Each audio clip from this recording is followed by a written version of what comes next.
went to the DMV once, and the lady said something. Now look in the camera. There's like 6 lenses on the camera. She's like, look here. I go, look where? And that's where she took the picture. I'm like, really? So I can say really useful things like, mis gatos son muy guapos. My cats are very handsome. Can you explain why you're so goofy on this trip? Is that a legitimate question? I find being goofy really opens doors for me, so. I'm as ready as I'll ever be. So you just want me to count to 2 first? No. Do I need my glasses off? Are they glaring? Because I really like my glasses If to you like. tilt your head down, just like, that's fine. Yeah, but then you get this whole little. There you go. Here we go. I'm sorry.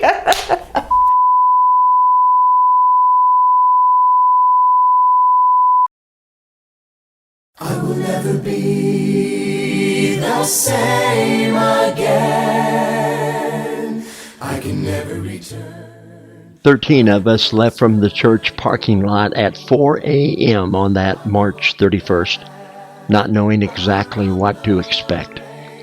We were only in the air about 6 hours, but of course, it took all day to get there. Spokane to Denver, Denver to Houston, Houston to Managua, Nicaragua, and then a grueling 3-hour van ride the next morning into the mountains of Ortega. We all sort of knew each other before we left, but we returned a family of good friends because of what we shared together in our conversations and in serving together, working hard, and most of all being touched by the special people who didn't have much, but they surrounded us with love and their gratitude for our visit. We'll never be the same because of this trip. I think the thing I like best about the trip is being with my brothers and sisters from the Dalton Garden Church.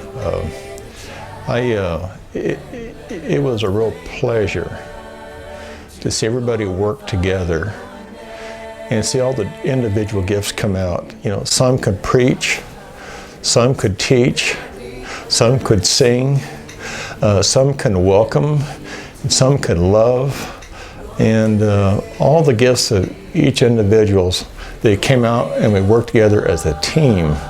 And it's such a good feeling to be able to be part of a team and exercise your gifts and see the accomplishments of all the things that we've done. Not only that, but working with the missionaries and being at their side and seeing what they do on a daily basis. Probably the most emotional was the dedication of the house that the mission had built for this woman who had lost her house in the flood. Just her thankfulness that she prayed to God that He would help her, and He did through the mission.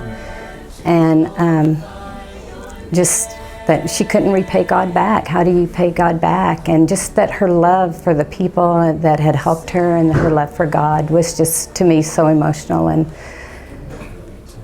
yet it all touched my life, but that particular day was just awesome. Very glad I went on the trip. I'd do it again tomorrow.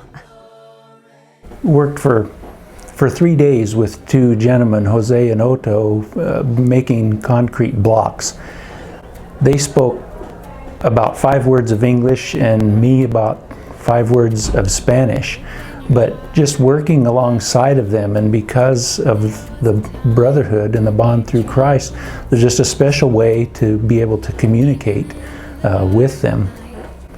I've prayed every day since we came back that God would work in the lives of those people, of those that are serving there full-time, and those of us who are just part-timers, that we might be blessed to go there again and be able to share in the work of the Lord. There's quite a few people there who have definitely touched me. A few of the people were at the brick making site. There was an autistic boy there, or a boy with Down syndromes, and just the way he and the other guys, they communicated and worked together and treated him really made the day special.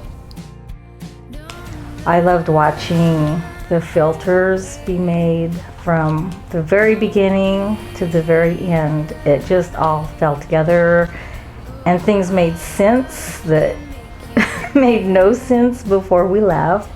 I had so many misconceptions or ill-conceived notions about traveling to a foreign country. Nicaragua being the second poorest country in the Western Hemisphere behind Haiti. And I really thought I was going into something very dangerous, but it ended up being just so rewarding. I felt very safe after I got there. I hope that someday I can take a grandchild or two back to Nicaragua. I think they would learn so much from it. I'm 57 years old, and this is going to affect me for the rest of my life, which might be 30 years. I think it would be so great to get young people involved in something like this that will affect them for the rest of their lives, which would maybe 50 years. But I would just highly recommend it.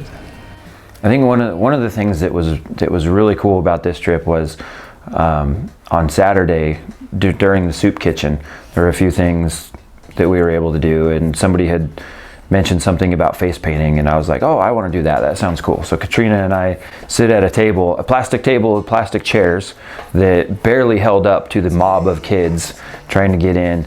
And one of the things that was really kind of odd about it was, for me, like none of the kids wanted their faces painted. They wanted it on their hands or their arms and stuff. And we were kind of wondering later, maybe why that was. And we started thinking about it, and it's like they don't have mirrors and stuff at home. They don't go home and see themselves. And we started thinking that they wanted to see what was going on. And after the mobs finally settled and stuff, and we got to go do some stuff, Dad and I went with Katrina to go around the market, and there were some of the kids running around showing off their paint that we had done just a little while before. And it was just cool to see that something so simple could be such an exciting thing to these kids. I think what the congregation needs to know most is the incredible need that exists, not only in Nicaragua, but even right here locally,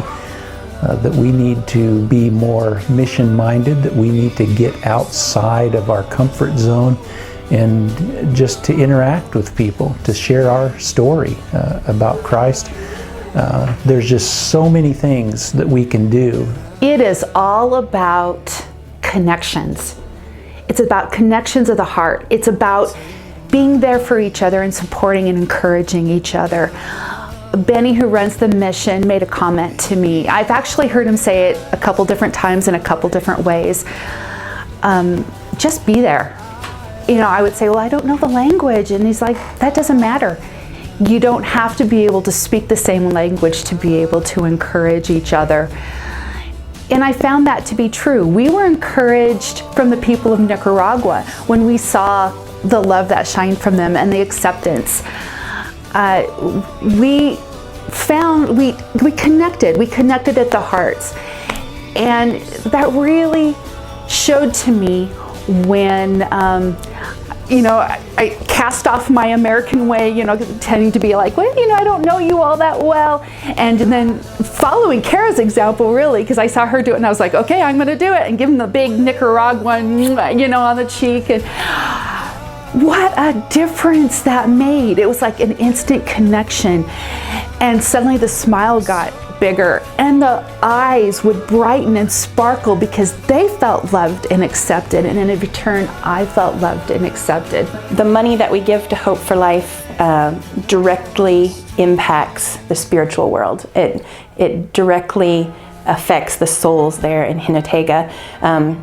Especially Hope for Life is actually just one part of the Mission Para Cristo, and they're unique in that the work that they do, putting water filters into people's homes, actually gets them into people's homes so that they can kind of touch them in a more personal way than if they were just coming to the mission for something.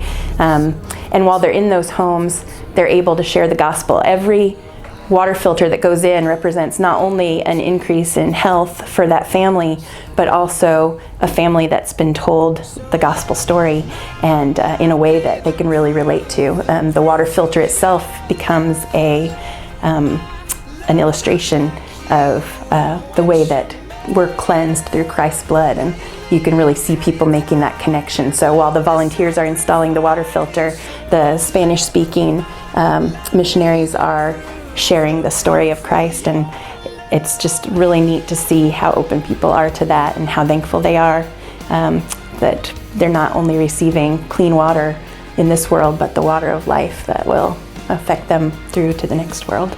I really loved going into the schools and meeting with the children. There's something so universal about children and what they like and the way that they react to people they can tell care about them. And it was amazing how little the language barrier mattered there, because hugs and smiles and love just translates so perfectly no matter what language you speak.